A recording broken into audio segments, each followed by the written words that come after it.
Jumpa lagi di Halo Timnas yang akan menyajikan informasi terupdate mengenai Timnas Indonesia. Di antaranya, tanpa skuad terbaik, Garuda Muda melenggang ke final. Rahasia permainan bersih Timnas Indonesia U23. Sintayong cetak rekor. Simak berita selengkapnya hanya di Halo Timnas.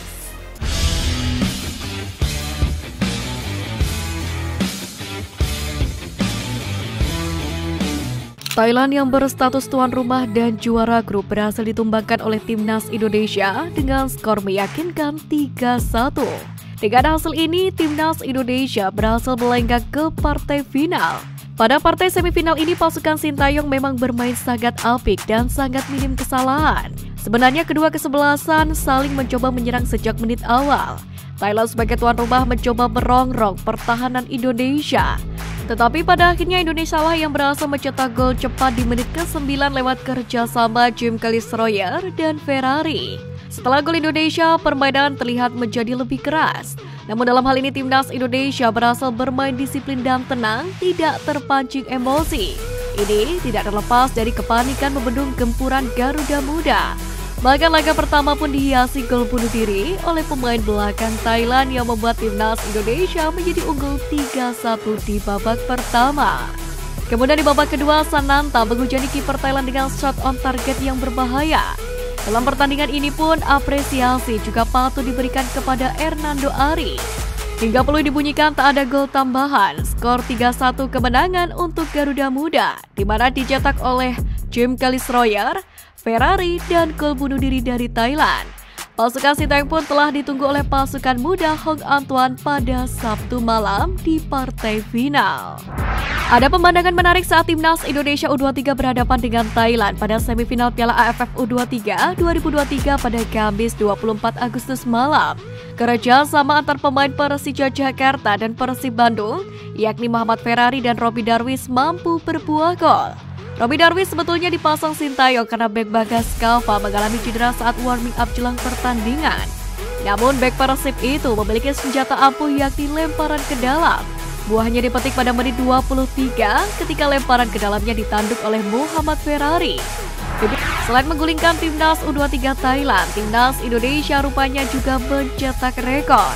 Di mana sebelum melaju ke semifinal Piala AFF U23 2023, gawang Thailand dibobol alias perawan sepanjang fase grup. Namun ketika berhadapan dengan Timnas Indonesia U23, catatan impresif itu kandas.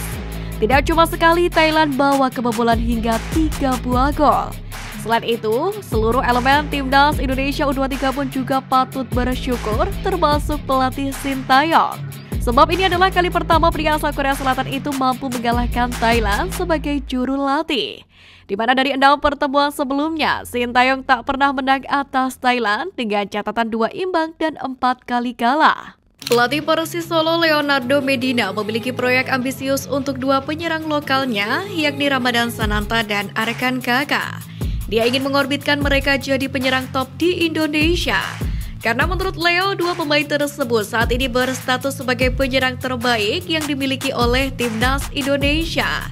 Juru taktik asal Meksiko ini mengakui dirinya siap untuk membantu 2 pemain muda ini untuk menjadi penyerang hebat di masa mendatang. Terlebih lagi, skuad Garuda sudah lama tak memiliki predator house goal di lini serang. Dengan semua drama dan polemik di masa persiapan, nyatanya skuad Garuda Muda masih tanpa skuad terbaiknya di laga semifinal melawan Thailand. Di laga semalam, pemain andalan Timnas Indonesia U23, Irfan Jauhari, masih absen dalam pertandingan. Sebab pemain tersebut mengalami cedera saat Timnas U23 Indonesia menghadapi Harimau Malaya. Padahal sebelumnya, 2 pemain sudah dipulangkan ke tanah air, adalah Komang Teguh dan Titan Agung karena harus menjalani hukuman larangan bermain dari ALC. Untuk itu, selama Piala AFF U23 ini, posisi Irfan Jauhari diisi oleh Esal Syahrul, Abdul Rahman, dan Muhammad Ragil secara bergantian. Timnas U23 Indonesia baru saja menghadapi Thailand pada laga semifinal Piala AFF U23 di Stadion Rayong, Thailand. Antara Timnas Indonesia dengan Timnas Thailand memiliki rivalitas yang tinggi. Maka dari itu, sebelum pertandingan, Ketua Badan Tim Nasional atau BTN Sumarji melakukan pembicaraan dari hati ke hati utamanya kepada pemain-pemain baru untuk pertama kalinya membela tim merah putih. Hal ini guna menguatkan mental bertanding para pemain tersebut lebih baik ketimbang saat membela klub. Rasa tanggung jawab yang tinggi harus dikeluarkan demi timnas U23 Indonesia. Pelatih Bali United Stefano Cugura berharap netizen berhenti menghujat KDRL di tim nasional. Hal ini buntut dari blunder pada babak penyisian grup B Piala AFF U23 kemarin. Banyak netizen menilai bahwa kekalahan tersebut karena KD yang bermain kurang maksimal. Akibatnya pemain asal klub Bali United tersebut sampai menutup kolom komentar di Instagram pribadinya. Menanggapi hal ini, pelatih Bali United menilai bahwa semua pihak harusnya lebih bijak dalam menggunakan sosial media. Apalagi kadek masih muda dan butuh waktu untuk berkembang. Ia pun optimis anak asuhnya tersebut bisa tampil lebih baik di masa depan. Ramadan Sananta sejauh ini menjadi pemain paling tajam di skuad Garuda Muda.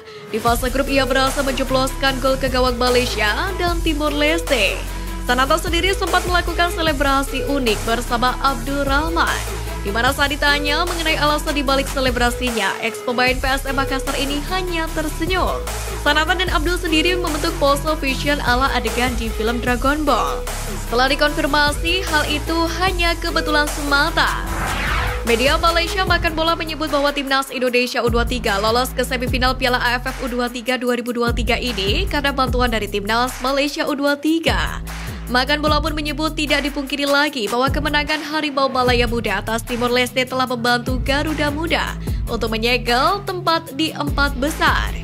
Di sisi lain, pelatih timnas Malaysia Ella Farasan seakan tidak terima. Ia mengaku kedatangan timnya di Piala AFF U23 ini adalah untuk menang, bukan untuk membantu Indonesia.